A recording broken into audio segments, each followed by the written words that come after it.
Welcome, everyone. We're doing a deep dive today into, well, maybe a surprising source, English Spotlight 1, Student Book, Part 1. hmm This is the brand new 2023 English curriculum for first-year middle schoolers in Morocco. That's right. And our mission really is to unpack the thinking behind it, the philosophy, the structure. Yeah, what are they trying to achieve? Well, what's fascinating right off the bat is the context. This is from the Moroccan Ministry of National Education. Okay, standard enough. But, and this is key, developed with, quote, generous support from USAID.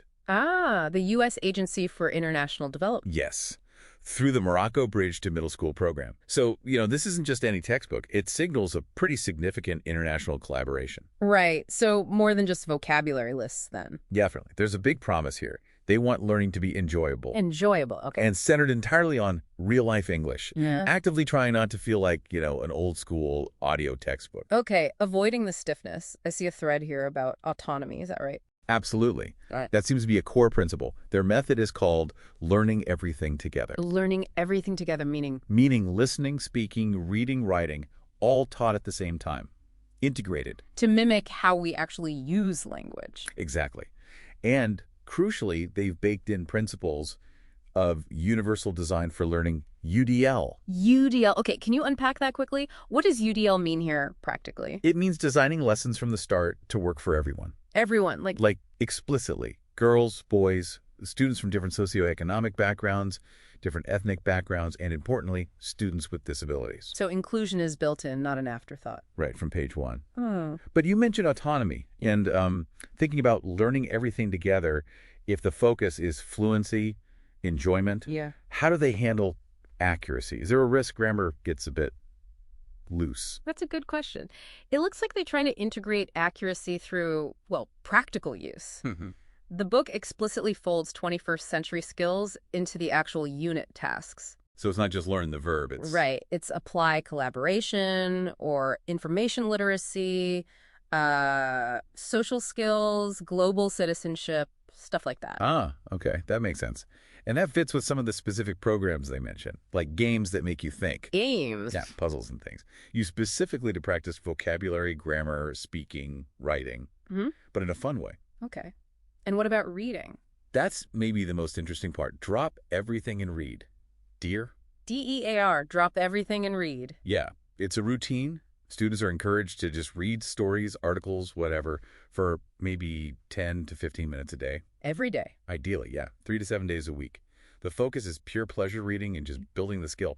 They even mention specific books like The Red Raincoat. So less about testing comprehension, more about exposure and enjoyment. Exactly.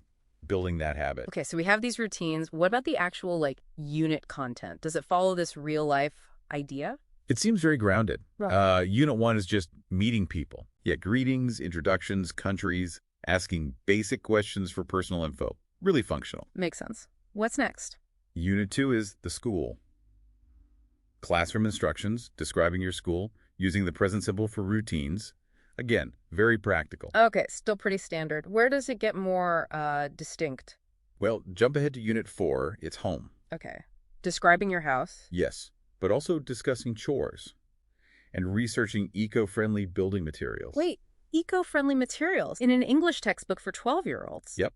They actually list earth, wood, and even plastic bottles as options to discuss. Wow. Okay, so it moves fast from hello, what's your name to global issues. It really does. It's building functional communicators who are also, engaged citizens. Mm-hmm. And that loops right back to the self-development idea you mentioned earlier. Autonomy again. Exactly.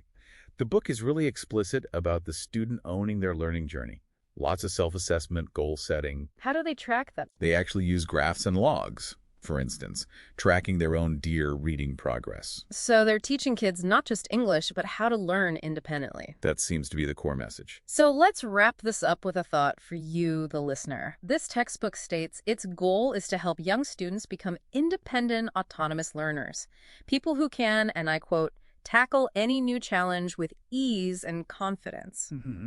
Now, if a government-backed school book is pushing radical autonomy and self-monitoring this hard for 12-year-olds, what does that suggest about how we should approach our own learning as adults?